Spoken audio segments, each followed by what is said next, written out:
what you do is you grab it around here. You grab it here and peel it back like that. Okay? Peel it back. Alright? And then it'll pull off. It'll make a disgusting sound.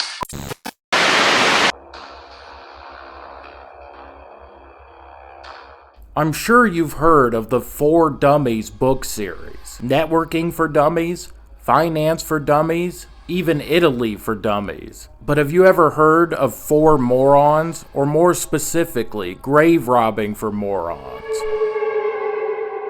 Probably not, right? Well, don't worry, because today I'm going to tell you all about it. Way back in the year 2014, on August 8th, a user going by the name of Simon Prej uploaded a video to YouTube that was titled Grave Robbing for Morons. However, this video obviously wasn't created in 2014, clearly being a digital re-upload of a much older VHS tape, and the grainy footage was quite disturbing, to say the least. Within the video, a young man in a leather jacket explains every single aspect of the process of grave robbing, even going so far as to explain how to sell the remains on the black market. As you can imagine, ever since its initial upload, this video has been shrouded in mystery. Even to this very day, the identity of the man in the tape remains completely unknown. In the years since it was first uploaded, absolutely no one has come forward to claim responsibility for its creation. And as you can imagine, the mystery surrounding the video has led to the internet having many different opinions on it. Obviously, a large chunk of people believe that it is indeed authentic footage of an actual grave robber explaining his process, and it isn't hard to see why. On the whole, the video comes off as very authentic and convincing. Others, however, maintain that what we actually have here is an obscure horror short film. One thing that is impossible to deny, though, is the sheer age of the video.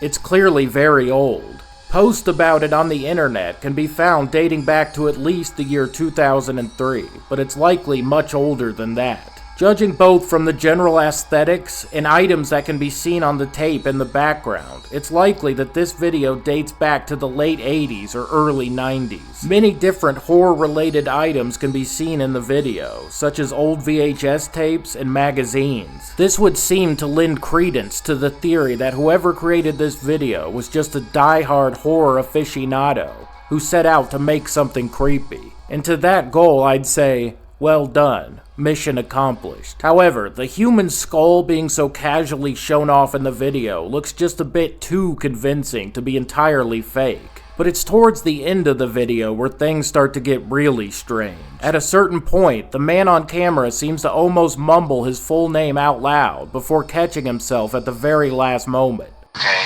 this was made by Anthony. Well, as a matter of fact, let's forget the last name. One interesting detail of the tape is that the man in it appears to suffer from a severe stutter. Now, it's possible that this condition was faked for some reason, but considering how genuine it feels, most people on the internet agree that it's a legitimate stutter. And you would think that between the severe stutter and the distinct appearance of the man on the tape, he'd be relatively easy to identify. But you would be wrong. Oh yes, the internet certainly has its theories, but a general consensus on the man's identity has so far eluded them. So what do you think? Is this really a tape showing an actual grave robber, or just another wannabe actor? Let me know down in the comments below.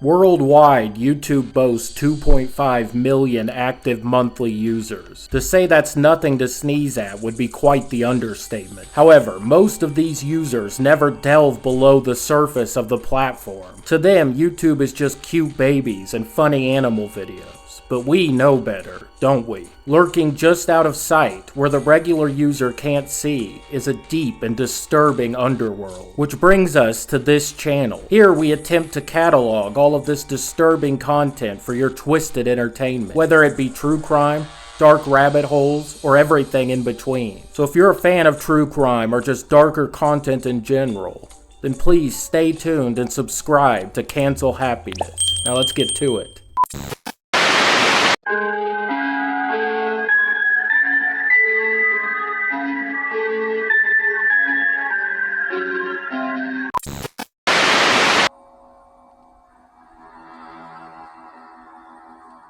In the year 1996, a satellite which was built by an American company called Space Systems Loral was being transported to China in order to be launched. This satellite was named Intelsat 708, and it contained sophisticated encryption technology. The Chinese and United States government had come to an agreement that the satellite would be launched into space from the Xicheng Satellite Launch Center. For this launch, they were utilizing China's Long March 3B launch vehicle, which at the time was one of the world's most powerful rockets. For some reason, the launch was broadcast live in the United States. On the 15th of February of the year 1996, just a little shy of 3 a.m., the satellite was finally launched, and no one had any idea about the tragedy that would then unfold.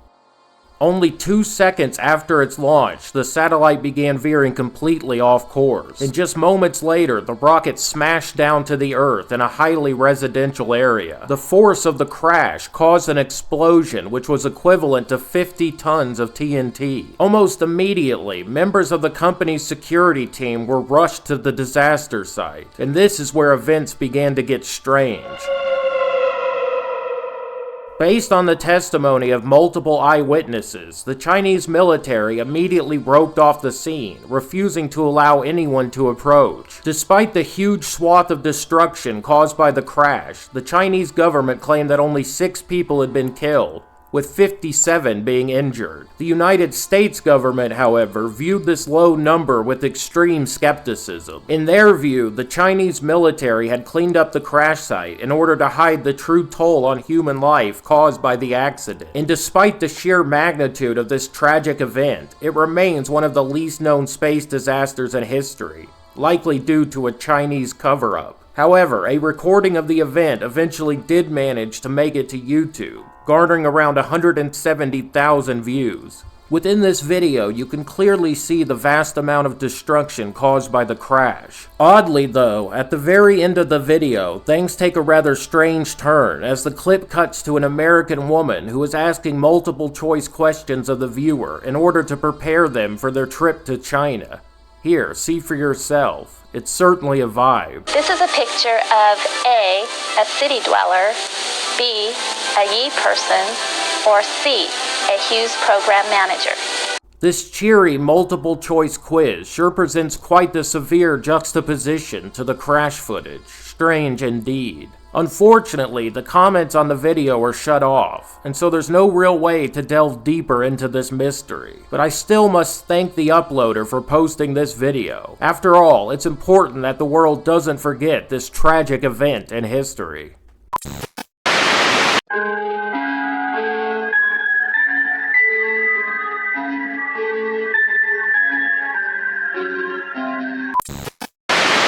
Welcome to Let's Play Neverend, an RPG with some adventure game elements that I bought in like the 8th grade. I never completed it, and it's just been sitting in my house, taunting me ever since.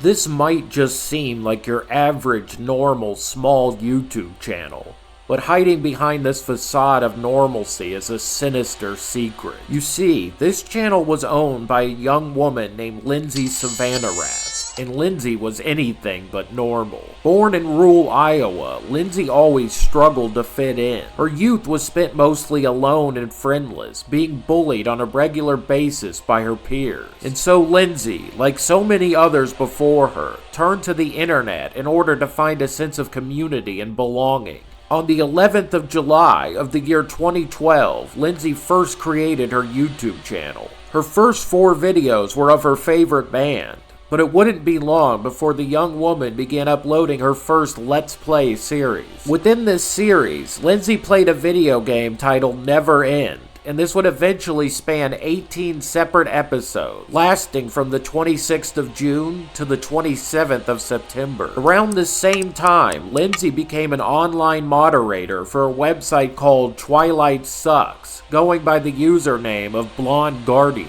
It would seem that Lindsay had indeed found an online community to be a part of. However, her interest in far-right extremism and Nazism was growing drastically at this point, which ultimately led to her being banned from the website she so loved. Undeterred, though, Lindsay simply took her radical beliefs to a new platform, this time being DeviantArt. Here, she openly praised high-ranking members of the Ku Klux Klan, while simultaneously still complaining about her life at school. However, it would be on the website Tumblr where Lindsay truly found her home. Here she joined communities centered around tragic and awful events, such as notorious school shootings. In fact, she even ran her own page called School Shooter Chick.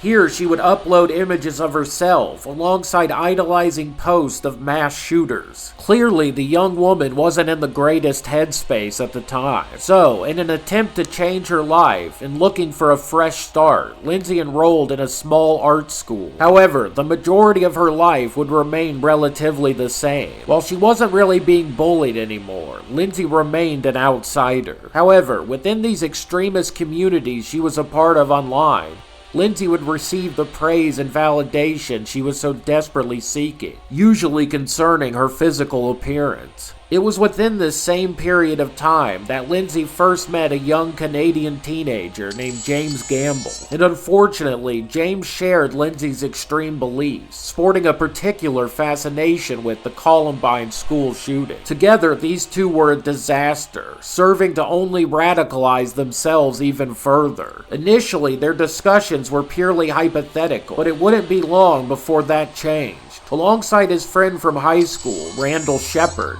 James and Lindsay began formulating plans to attack the Halifax shopping center in Canada. The trio would choose Valentine's Day as the date for their heinous plan, in order to maximize the media attention surrounding the event. While James managed to get his hands on some weapons, Lindsay focused on other aspects of the attack, including their attire during the assault and the written manifesto that they would leave behind. Following this, Lindsay purchased herself a plane ticket to Canada. James, however, was beginning to get cold feet. As James was still struggling with his conscience, an anonymous tip was received by the authorities. This tip led detectives to finally investigate James's sordid online activity. Some have even speculated that James, overridden with guilt, sent in the tip himself. But tragically, we'll never know the truth. As the authorities were closing in, James made the choice to take his own life rather than face the consequences of his actions. Lindsay, however, was completely unaware of the demise of her partner in crime. Along with Randall, she was met at the Canadian airport by law enforcement and swiftly taken into custody. In November of the year 2016, Randall pled guilty to conspiracy to commit murder and received a 7 to 10 year sentence, depending upon his behavior inside. Lindsay, meanwhile, had the whole book thrown at her. On the 20th of April of the year 2018, the young woman was sentenced to life in prison. As of the making of this video, Lindsay's channel remains up on YouTube. It serves as a stark reminder of what can happen when a lonely teenager stumbles into the wrong corners of the internet. So what do you think? Did Lindsay get what she deserved? Or was her sentence a little too harsh? After all, the only victim in the case was James himself, and by his own hand. But this question's a little above my pay grade, so I'll just let you all decide. Let me know what you think in the comments below.